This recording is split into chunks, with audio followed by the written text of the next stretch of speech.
Oh, Akbar.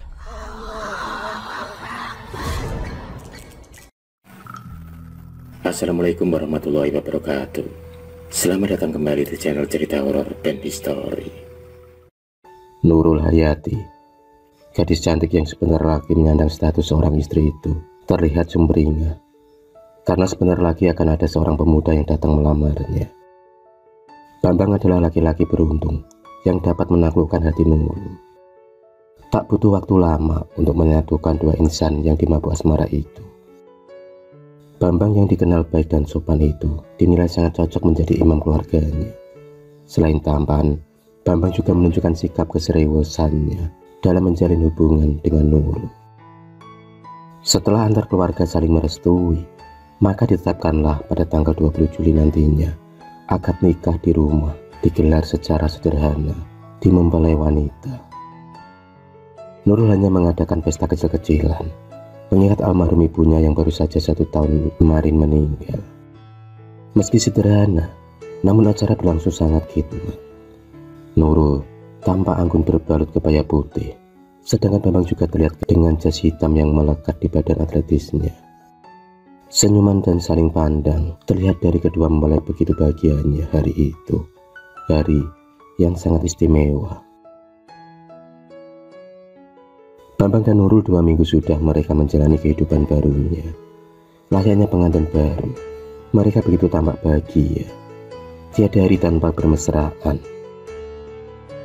Seiring berjalannya waktu, tak terasa 1 bulan sudah mereka menjalani hidup rumah tangga.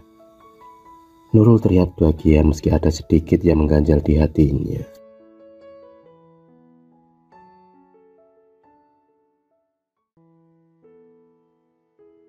Selama berumah tangga, dan selama itu pula Bambang belum bekerja. Setiap hari yang dihabiskan dengan bermalas-malasan dan malam harinya nongkrong bersama teman-temannya sampai subuh tiba. Untungnya Nurul masih bekerja di toko milik pamannya. Meski tak mencukupi biaya rumah tangga, tapi paling tidak bisa menopang segala kebutuhannya selama ini. Tabiat-tabiat Bambang mulai terlihat. Dia sering mabuk-mabukan dan bertindak kasar kalau berbeda pendapat dengan istrinya. Dalam diam, hati Nurul sering menangis. Rumah tangga yang baru seumur jagung itu ternoda dengan sikap Bambang yang temperamental. Suatu malam, Bambang marah kepada Nurul karena tak ada nasi serta lauk di meja makan. Sedangkan Nurul sendiri asik dengan handphonenya. Dia tak menggubris omongan dari suaminya. Dan hal itu akhirnya memicu kemarahan dari Bambang. Pertengkaran pun tak bisa terelakkan lagi. Sebenarnya Nurul bukan tak mau mematuhi suaminya. Bahkan dia sengaja tak menyediakan makanan lantaran sikap Bambang yang tak mau mencari nafkah. Sedangkan hutang sudah mulai menumpuk di toko pelanggannya.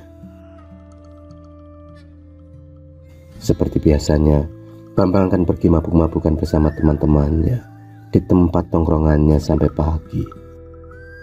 Setelah mereka bertengkar hebat, dan seperti biasanya, Nurul hanya bisa menangis setelah menentukan pilihan yang salah. Dalam keheningan malam, mata Nurul terlihat sembam.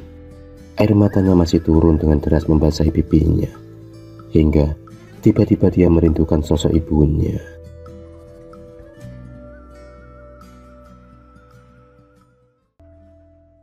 Bu Yati, wanita 53 tahun itu telah meninggalkan Nurul karena penyakit jantungnya. Dipandanginya foto itu dan menciumnya berkali-kali.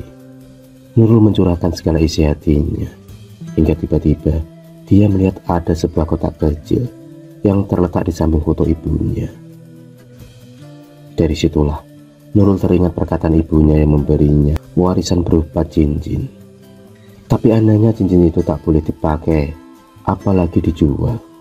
Dan bila hal itu dilanggar, maka hal buruk akan terjadi pada kehidupan Nurul. Perlahan Nurul pun membuka kotak yang terbuat dari kayu itu. Sinar kemerahan dan kebiruan terpancar menyilaukan mata Nurul. Aroma minyak kasturi menusuk hidung. Nurul pun semakin dibuat penasaran. Ada sesuatu yang menarik dan membuatnya ingin memakai benda kecil tersebut. Gemilau cahayanya membuat Nurul lupa akan pesan ibunya. Perlahan cincin itu pun dilingkarkan pada jari lentiknya. Begitu indah dan tampak cantik di jemari Nurul. Dia terus memandangi cincin itu sambil tersenyum tipis. 5 menit kemudian, lampu tiba-tiba mati. Dan mata Nurul begitu lelah, dia pun tak bisa menahan kantuknya. Dalam kegelapan malam, ada hembusan angin yang tiba-tiba muncul dari jendela. Hembusan angin itu disertai aroma wewangian. Samar-samar ada pemuda tampan mendatangi Nurul.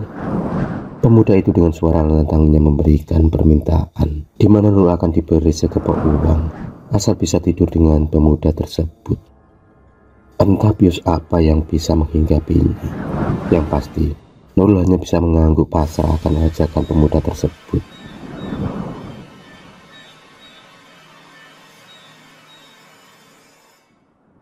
Dalam gelapnya malam, Nurul bisa merasakan hewan melata yang merayap di tubuhnya. Nurul seolah menemukan kepuasan dalam bersenggama hingga berjam-jam lamanya. Aktivitas tersebut selesai setelah lantunan azan subuh terdengar dari masjid. Keringat pun bercucuran membasahi tubuhnya. Mimpi atau tidak, yang pasti Nurul merasa ada sesuatu yang membuatnya bahagia. Apalagi di sampingnya ada sekepok uang. Dia pun segera menyimpan uang tersebut agar tak ketahuan dari suaminya. Setelah selesai mandi, Bambang terdengar menggedor-gedor pintu. Tubuhnya sempoyongan, tak karuan bau minuman beralkohol. Nurul sendiri mulai jengah dan muak dengan sikap suaminya itu. Bahkan, kini dia senang dengan Bambang pergi keluar malam. Karena dengan begitu dia dapat bertemu dengan sosok pemuda misterius yang dapat memberikan kekayaan secara instan. Selain tampan, pemuda tersebut juga mampu membuat Nurul mabuk kepayang. Dia tak menghiraukan dari mana asalnya. Yang jelas, kini Nurul mampu membeli apa yang diinginkannya. 5 bulan pun berlalu. Tiba-tiba tubuh Nurul menggigil mual dan tak nafsu makan. Dan setelah diperiksakan, Nurul ternyata sedang berbadan tinggi. Tapi anehnya kehamilan Nurul tak seperti kehamilan pada umumnya. Dia sering berjalan dengan merayap. Semakin lama, kehamilan Nurul semakin besar. Hingga hari yang ditunggu-tunggu itu pun datang. Nurul mengalami kontraksi hebat.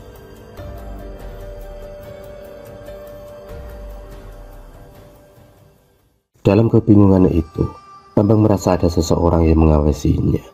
Entah siapa itu, yang pasti sorot matanya begitu tajam. Di bawah alam sadar Nurul bertemu dengan pemuda yang selama ini menggaulinya, di mana pemuda itu meminta Nurul untuk menjadi permaisurinya. Di sana terlihat istana yang penuh dengan binatang melata, yaitu kelabang.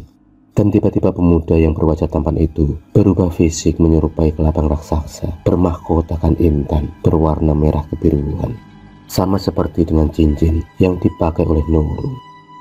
Banyak dayang-dayang yang mengelilingi istana tersebut.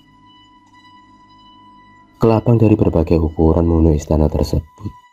Nurul pun bimbang antara memilih Bambang yang pengangguran atau memilih pemuda yang memberinya segalanya, tapi bukan dari golongan manusia.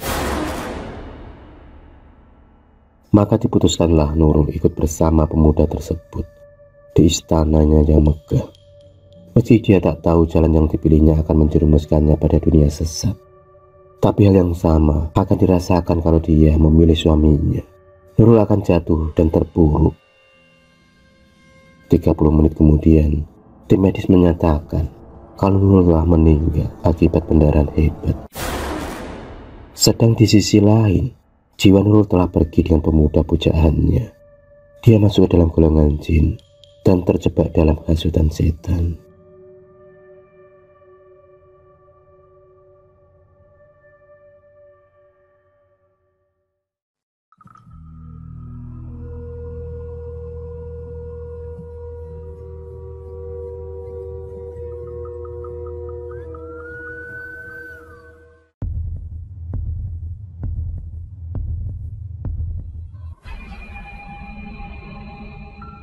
Terima kasih sudah menonton video cerita bergambar ini.